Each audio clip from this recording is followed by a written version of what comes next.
গত 53 বছর যাবৎ যে নতুন রাষ্ট্রটা যে আমরা আনলাম আমাদের রক্ত দিয়ে, সেই রাষ্ট্র আমাদের সাথে গত 53 বছর যাবৎ অন্যায় জুলুম অত্যাচার ছাড়া আর কিছুই করে নাই। সো আমরা যে দুটি বিষয় নিয়ে এসেছি অলরেডি আপনারা প্লে কার্ডে দেখতে পাচ্ছেন যে বস্তিবাসী প্রকল্পের হাসিনার চুক্তি বাতিল আদেশ প্রত্যাহার চাই।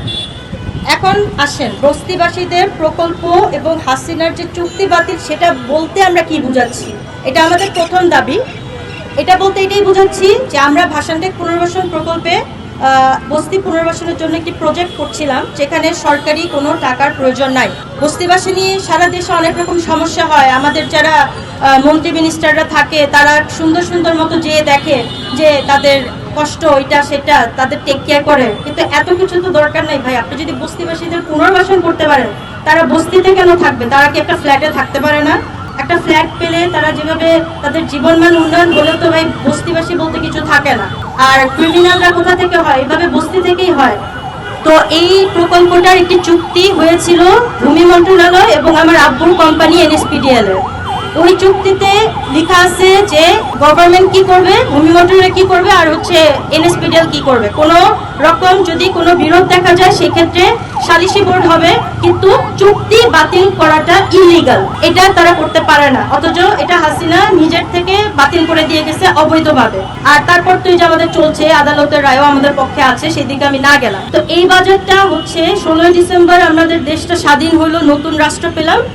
17 ডিসেম্বর থেকেই নতুন রাষ্ট্র কি করলো? শহীদ পরিবারদের প্রপার্টিটা জবরদখল করলো। 53 বছর যাবৎ আমরা যেভাবেই লিগাল ফাইট করে আসছি না কেন, তারাও আমাদেরকে আদালতে আমাদেরকে কন্টেস্ট করছে, বাট যেতে যেতে যেতে যেতে তারা আপিল হারে, রিভিউ হারে, আজকের দিন পর্যন্ত সুপ্রিম কোর্ট কর্তৃক আমাদেরকে 2 মাসের মধ্যে ক্ষতিপূরণ দেওয়ার রায় আছে।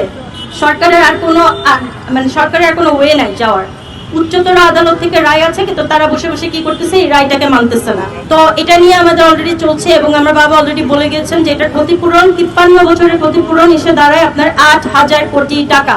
এখন ভয় পেয়ে যায়, ভাব 8,000 কোটি টাকা কিভাবে দিব ভাই? দেশই তো থাকবে না ভাই। তোমরা ক্ষতি এমন করছো কেন যার কারণে তোমরা 8,000 কোটি টাকা জমছে?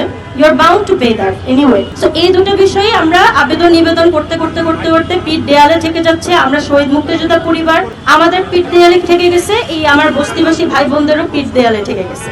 আমাদের দুটো বিষয় নিয়ে আমরা কথা বলছি, দাবি করছি। একটি বিষয় হলো বাংলাদেশ থেকে বস্তি পুনর্বাসন করা সম্ভব সরকারি টাকা ছাড়া। যেই কাজটা আমরা 28 বছর যাবৎ করে আসছিলাম, বিভিন্ন সরকার বিভিন্ন সময় আমাদেরকে ধোঁকা দিয়েছে, বাধা দিয়েছে। সরকারের কোনো টাকার প্রয়োজন হয় না, একটা মডেল আমরা দাঁড় করাতে সক্ষম হয়েছি। অনেক ঘাত প্রতিঘাতের ভিতর দিয়ে জেল, জরিমানা, গুম পর্যন্ত আমাকে হতে হয়েছে, দেশ ছাড়া হতে হয়েছে এই কাজ করতে গিয়ে। আর সেই কারণে সরকার বিভিন্ন সময় যারা দায়িত্বে আসেন তারা আমার বস্তি, আমার গরিবের উপরে তারা জুলুম করেন, নির্যাতন করেন।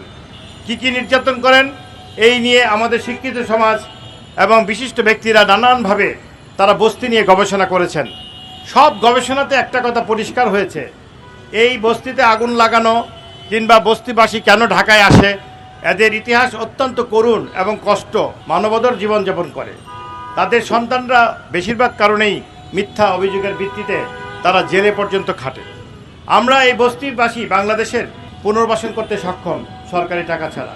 আমরা একটা মডেল প্রজেক্ট ঢাকা মিরপুর 14 নম্বরে ভাষানটেক পুনর্বাসন প্রকল্প নামে আমরা করেছি। এটা সরকার অনুমোদিত ছিল এবং এটা আমরা 2003 সাল থেকে বাস্তবায়ন কাজ ফিজিক্যালি শুরু করি।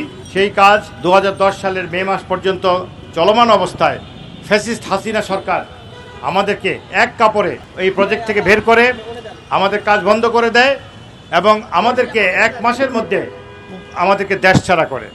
আর তারপরে তারা 5-6 মাসে পরে আমাদের এই সাথে যে সম্পাদিত চুক্তি হয়েছিল রাষ্ট্রের, যেটা পাবলিক প্রাইভেট পার্টনারশিপ চুক্তিতে বিনিয়োগ চুক্তি, সেই চুক্তিটা তারা বাতিল ঘোষণা করে আমাদেরকে একটা চিঠি পাঠায়, যেটা সম্পূর্ণ বেআইনি।